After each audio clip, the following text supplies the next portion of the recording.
It's often the little things, small behaviors that can change our lives. That's the power of a financial edge. I'm Ed Meek. I'm a financial advisor with a passion to help you retire early, save more, and live better. Welcome to Ed's Edge, the podcast to help you live the life you've always wanted. What got you here won't get you there. Two stories. Famous people. Nicolas Cage. I was going to say great actor. It's debatable, but actor who's made among the most money out of any actor for a long time, was making a lot of money. Made a lot of money, invested it very, very poorly. He didn't file for bankruptcy, but lost everything. Story two, another famous person, Shaquille O'Neal. If anyone knows anything about sports, one of the best basketball players ever. He's larger than life. He's a huge literally human. Larger than life. Yeah, he's like 7'2". Like when he's trim, he's 300 pounds. He is huge. His story is he started making money right out of college. He was a great college athlete, was the first pick and started making lots of money. And he started spending a lot of money right away. And his dad pulled him aside, had him meet an accountant, and he credits this accountant as someone who pulled him aside and said, Shaq, you can't keep doing this or you won't have anything. And so what he did was he made a lot of money on advertisements as well as his salary, and he decided to just invest all of the money from one and spend the money from the other. And since then, he has invested his money very well, invested in a lot of businesses, and now he's worth, I think the last time I saw, they guess at $400 million. Now, he made a lot of money, but he was wise about it. Yeah. And so why are we talking about famous people as it relates to a finance podcast? So you've heard it before. Live within your means, save for a rainy day, budget well, invest in your future, all these concepts, all of it's important. It's sound advice, generally speaking. But today we wanted to talk about a different topic that really isn't brought up enough, which is this idea of staying wealthy. So you've made it, you've built up a nice nest egg that you're comfortable with. The ball game changes. Mm-hmm. You're no longer in build mode. You're in, preserve and preservation and growth mode to some extent. But it's a different strategy. Because what got you to that place, it's so different once you're in that place. Yeah. Yeah. And we tend to combine the two. And we want to really drive home today that they're very different approaches to the financial world.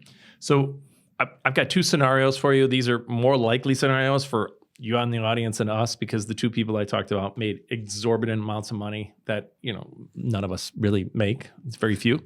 But most likely, the first scenario you could see in the chart is a 20-year-old, close to college, maybe just graduated from college, has $1,000 and can invest it in the stock market. So let's assume they can invest in the stock market. You will see that there's a chance that that money could double in 3 or 4 years. There have been 3 or 4 year periods of time when the stock market goes up really fast and it doubles to $2,000. There's also, during my lifetime, since I've been helping clients on a few occasions, the market can go down 50%. And you could see in that scenario, that $1,000 can go down to $500. These are real life, realistic, even investing in the regular stock market scenario. The 20-year-old can afford to do that, because the stock market historically is the economy, and as long as the economy recovers, it will come back. Second scenario is somebody who now, fast forward 40 years, has accumulated money, and let's say they have $1 million. That $1 million, if we still had it in the stock market, it could double in 3 or 4 years to $2 million, which would be great. It could also go down 50%, as we know, very, very quickly. And if that happens, that screws everything up. That screws up your long-term planning, because what if you're getting close to wanting to live off of it? So both scenarios, how you handle them, very, very different. Yeah, and the math is the same. If you notice, doubling or cut in half based on, we called it a hypothetical coin flip. The math is the same, but often the answers will be different based on the stage of life we're in. And that's what we're talking about. And so if I can summarize it in one word, it's survival. when you talk about getting wealthy, survival. I'm going to throw up another chart. I know it's going to be busy. I know there'll be a lot of numbers here. I just want to share the math behind why survival and getting wealthy is so critical. Let's look at the one on the very left. You lose 10% in a given year. How much do you need to make back in percentage terms to get back to where you started? It's not 10, it's a little bit more, it's 11, because you have less money to work with. Now, let's shift all the way to, I'm not even going to go to the furthest right, the second from the right. You got cut in half, like that example we talked about. Now, same question applies. How much more, percentage-wise, do you need to earn to get back to where you started? It's not 50, it's not even close. It's 100%. You need to double your money. So you got that $1 million, you get cut to 500, you need to double it to get back to where you started. So again, survival, avoiding these big negative losses, critical. And in the quickest scenarios, the market can double in 3 to 4 years, but that's like great scenario. Most likely, it might take 8, 9, 10, 11 years to kind of double back. So if you're 60 and you're going to live off your investments pretty quick, you can't afford to take that kind of hit. And so this chart I have been using ever since I started the company. And it's something that we will show people that as you're accumulating, depending on your situation, it's not that we don't believe in the stock market. We definitely do. It's just not everything in the stock market for this very reason. So Ed, you know me and my sports analogies. I'm gonna share another one here as it relates to what we're just talking about. So football. Imagine yourself, you're marching down the field and you've made it to the red zone. You're almost there. And now all of a sudden you're in the 2-yard line.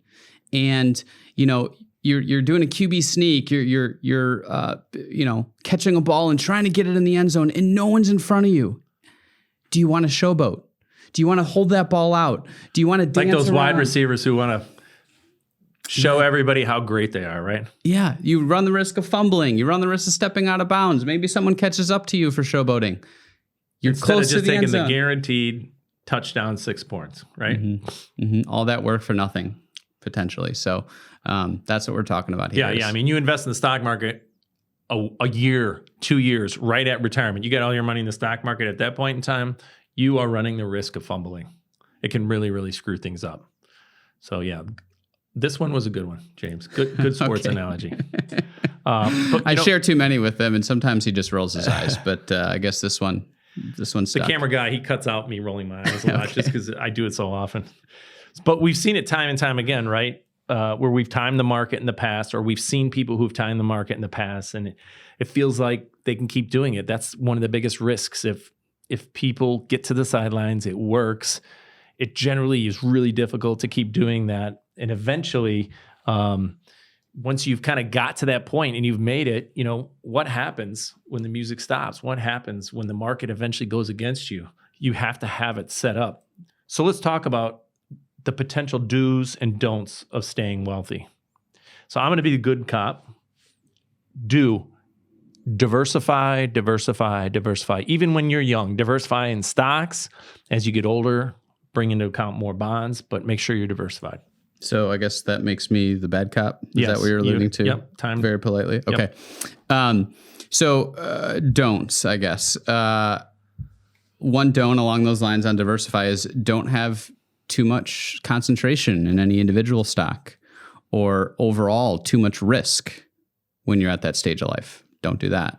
If you do have the desire to want to put it in a very high concentrated stock, or let's say Bitcoin or cryptocurrency, make sure you do a small enough amount where if it goes to zero, which these things happen, that it's not going to screw up your financial plan. Do that. Do not try to play catch up looking to make up for lost time. This is big. If you feel like you're behind, do not take undue risk trying to play catch up. Very dangerous.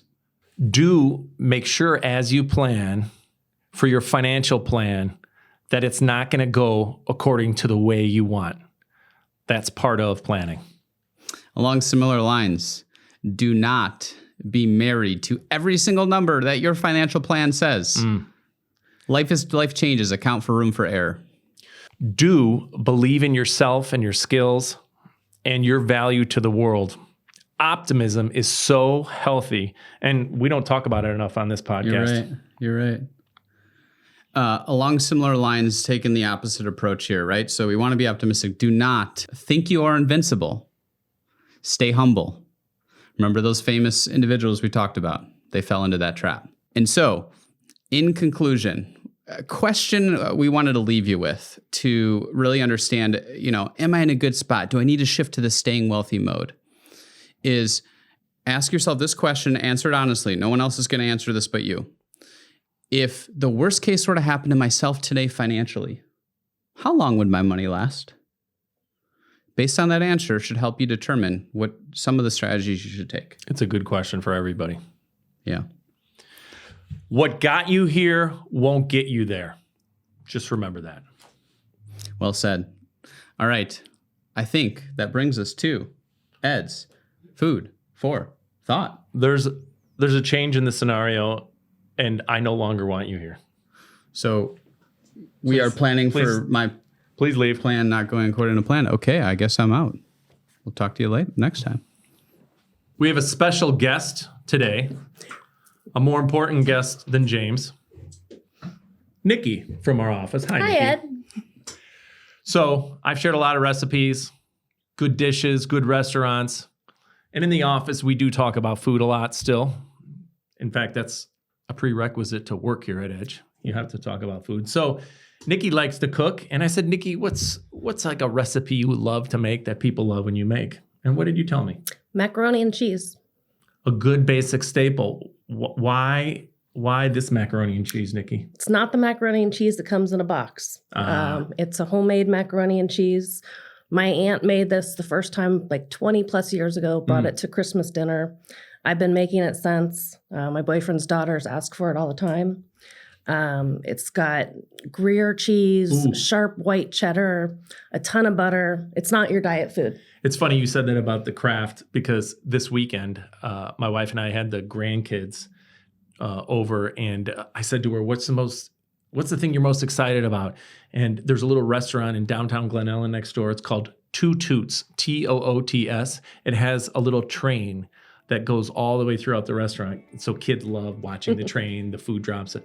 And we ordered macaroni and cheese because, kids, that's one of the only staples they eat. And sure enough, Kraft macaroni and cheese came out. So if you don't want to stick with the Kraft macaroni and cheese, grab the recipe. It's awesome. Thanks to Nikki.